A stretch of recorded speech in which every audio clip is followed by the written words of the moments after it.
Hey, Ryan. What's up? You know, people come to us for fire jam tips and takes. Hot jam tips and takes. Do you have one for us? You want to start us off? I'm going to say that grape jam, not a thing. It's grape jelly. You're saying grapes and jelly, not a jam. Yeah. In all situations? That's exactly what I'm That's saying. a hot take. That's a hot jam take I'm sorry. coming from you. It only works in a jelly, man. I'm sorry. Let them know what you think about that in the comments. In the meantime, we're going to hit you with a real quick jam and talk about what we're doing. You Okay. ready? We just jamming? 6-5-4 Okay. in the key of C. All right. 2, 3, 4.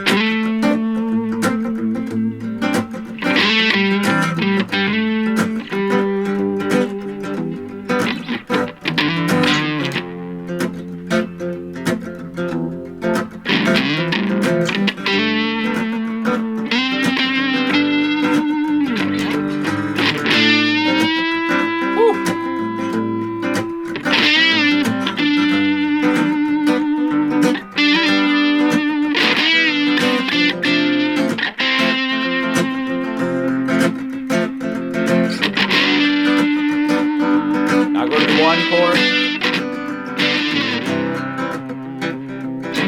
1, 4, 6, 5.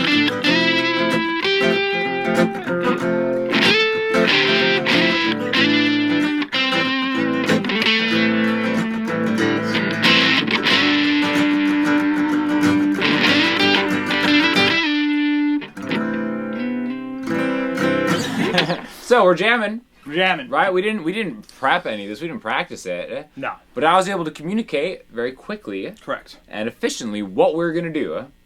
I was 6-5-4 in C. Using numbers. Yep. Yeah. So number one thing, if you're gonna jam with another musician, is you have to learn the numbering system. Okay. Sometimes they call it Nashville numbering. You know, I don't like that? know. It's like Nashville's trying to take It's a hot credit for take. that. Like Beethoven You're was right. playing 6-5-4s Correct. in Austria, but somehow it's the Nashville numbering system, right? It's like that Nashville jam. I'll concede that to you. It's all I'll great. concede that hot take Yeah, to you. all right. This is gonna be a lot of hot takes in this video for sure. So what that means is there's 7 notes in the key of C. I've talked about this in other videos, but it's always good to refresh in case you don't know this. You need to know it if you're gonna play with other musicians. C, D, E, F, G, A, and B. So when I say 6-5-4 in C, I go to 1, 2, 3, 4, 5, 6, C, D, E, F, G, A. That's a minor chord. That means we're gonna play A minor. Yep. Sometimes that means we're gonna play A minor 7 or A minor 11, but it's gonna be some kind of A minor, Some kind of A minor. It's right? a minor chord. And you know to In appropriately the diatonic yes framework. Right? And then the 5 would be C, D, E, F, G. 5, G major. 4 would be C, D, E, F, F, Also major. major. Okay. 5 and 4 Yep. major. Now, a lot of people would say, well, isn't this in the key of A minor? What would you say to that, Brian?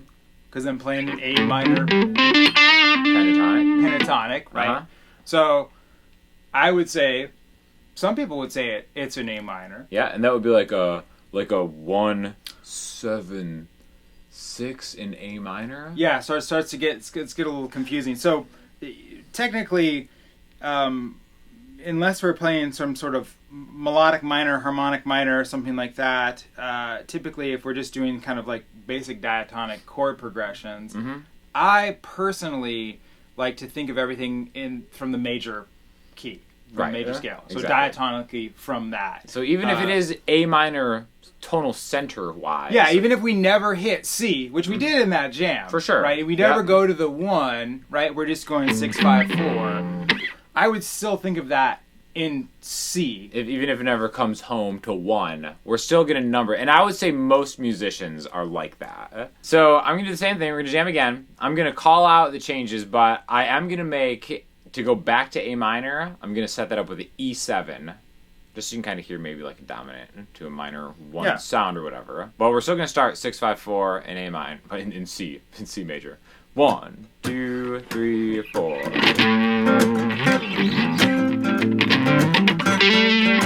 There's the 5 chord. 4.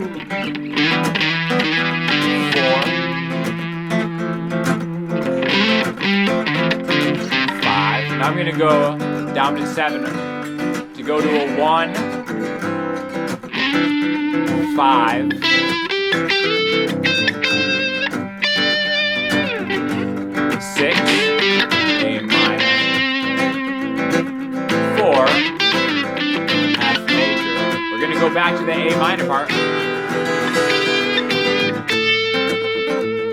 That's pretty smooth, right?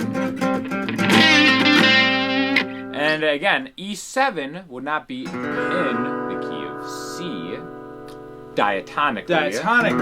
But it's great to set up to go back to that chord. And that's it. And that's the secondary. We call that a secondary dominant. Yes. Or a 5 of. Yes. In this case, it would be the 5 of 6. Yeah. Because we're going back to. So one cool thing when you're jamming with somebody, if your chord progression starts with any chord, think of where the 5 of that chord is, and that'll be a nice smooth transition. And that's really easy on guitar because you can just do it with patterns. Yeah. Right. You can just kind of see where you are. Right. Yeah, so like if you're on the first fret, there's your 5. Right. It's like a power chord. And if you're on sort of playing chords based on the right here, there's your 5. The 5 so below or the so 5 if you're going above? 5 1 or. There you go. So you just all patterns. You don't even have to think of. I find it easier at least on guitar, not even thinking of the chord name and Never. Just kind of like the shape takes where over. am I relative. And it works every time. You know what else works every time? What? Getting your gear from Sweetwater. This video is sponsored by Sweetwater, specifically Supro. This is the Delta King. This amp is just nasty, right? You've been using this a lot. Yeah, man, love it. What's special about this? Well, okay, so cool thing about this is we're jamming at a super low level. He's playing an acoustic guitar, and you've noticed I've kind of got a pretty dirty, spicy, dirty little tone, overdriven. Yeah, no pedals. If you will. No pedals to be seen anywhere. No pedals. This has got a built-in boost and overdrive. The overdrive, I think it comes from a Pigtronics circuit. Yep. Which sounds really great. And so you've got a built-in reverb tank. So you got your reverb built in, single channel, super simple. But with that overdrive and that boost, it's kind of like you're getting an extra channel. Yeah, there. exactly. In fact, let's turn off the overdrive and boost and let's just hear it. We do the same jam. Oh, clean.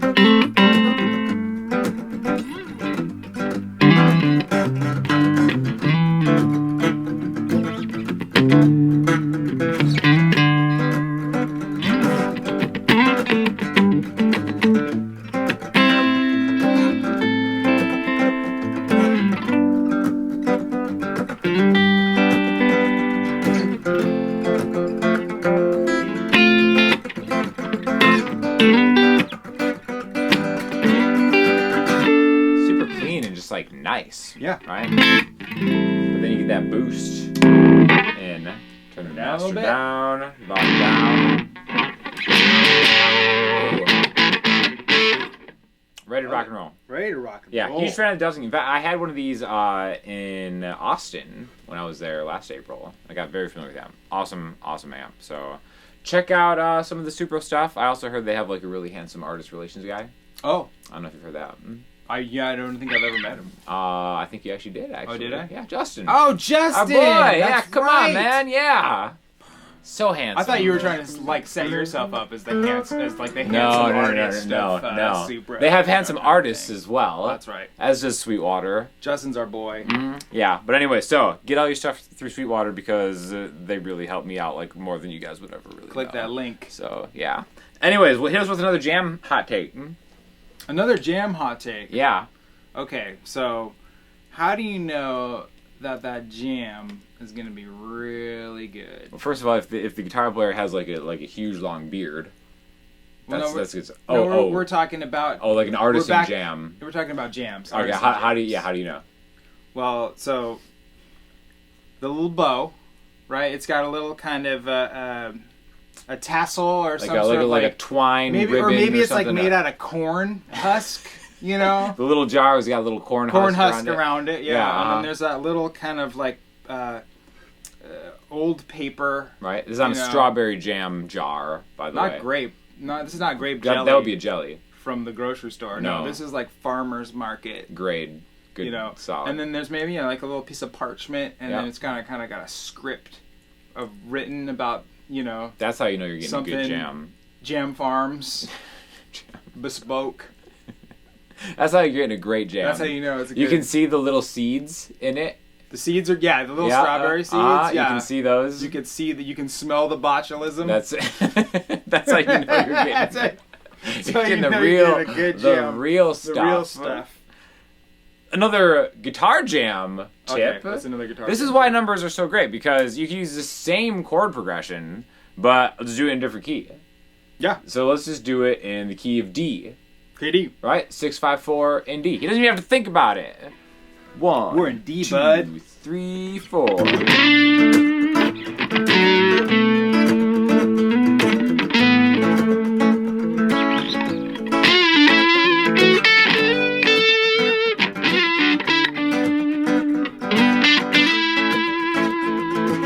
to the 1 chord. Go 1, 5, 6, 4.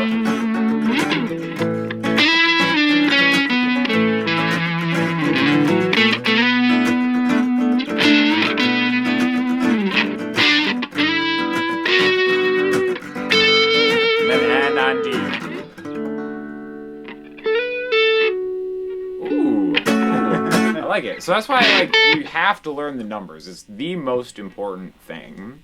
Gotta learn the numbers. You need to. And learn the whether the major or the minor chord associates with that number. Yeah. Right. You gotta learn that. Yeah, for sure. 1, 4, 5 are major chords. 2, 3, 6 are minor chords. It's really easy. And then 7, you're not gonna ever play that, so don't even worry about it. The half diminished. You're not Locrian mode. You're not gonna do the half diminished. It's. I mean, as a passing tone for sure. But we're just jamming with friends. We're just jamming. These are blues jams. How about what you're doing? Anything like, so when I'm like, all right, let's hit an A minor, what do you usually go to solo wise? Is there like a thing that you kind of default to? Yeah, I mean, typically, I think chord tones are going to be your strongest kind of touch points in any kind of solo. Mm-hmm. And by chord tone, I just mean those are sort of available notes. A note in the chord. So it might be A, C, and E. Or an available extension of that chord. Sort of at a basic level, yeah. It's just your basic root, third, and fifth. Maybe a 7. Mm-hmm. And obviously, that kind of comes secondary to having a singable, sort of memorable kind of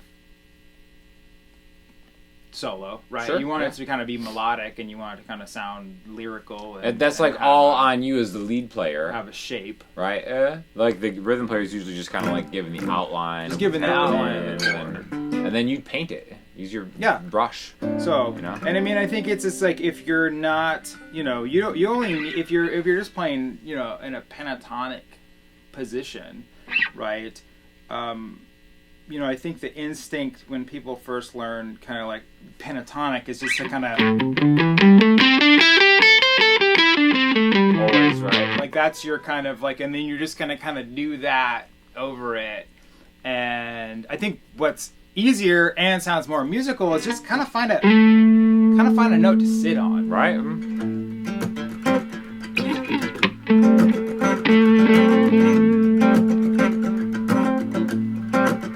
And maybe move.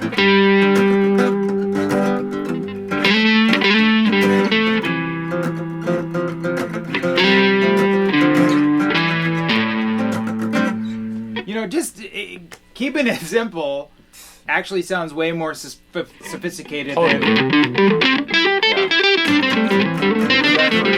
fighting, stepping all over each other, Yeah, just ripping. Yeah.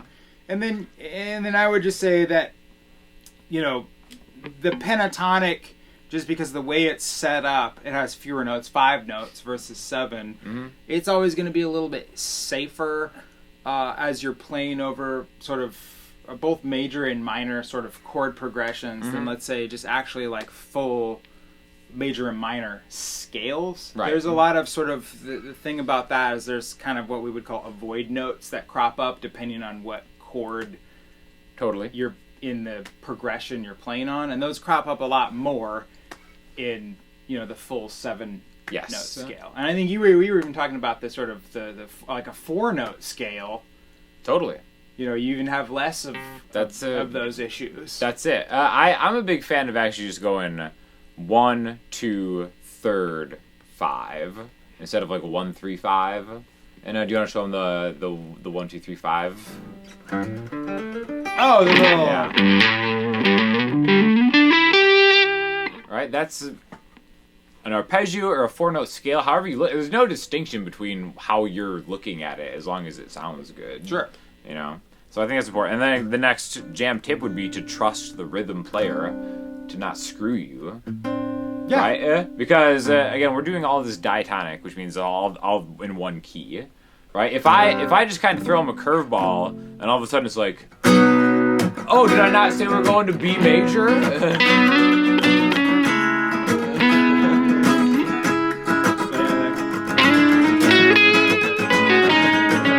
Now you're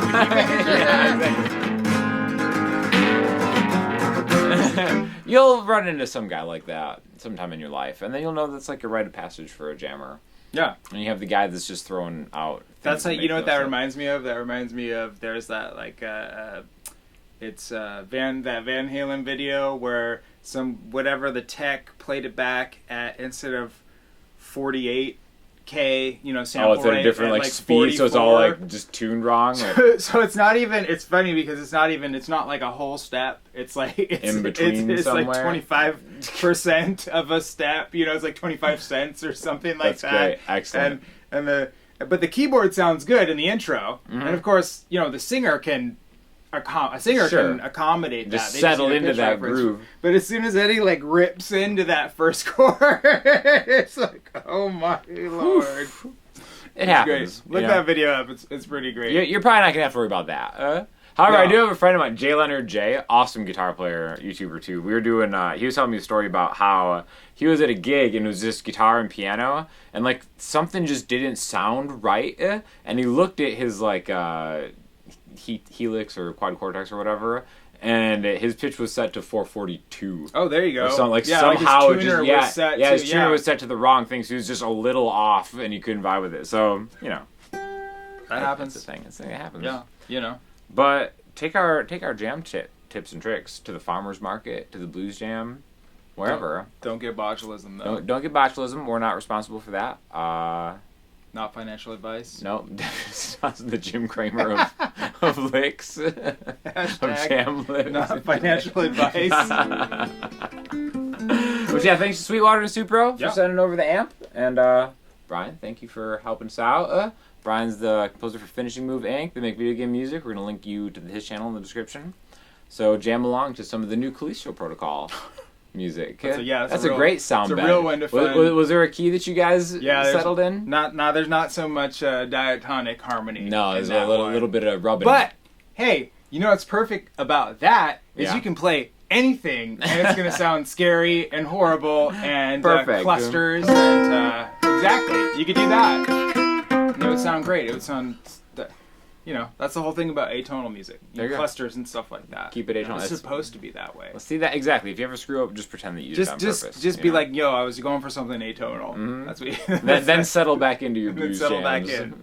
Thanks for watching.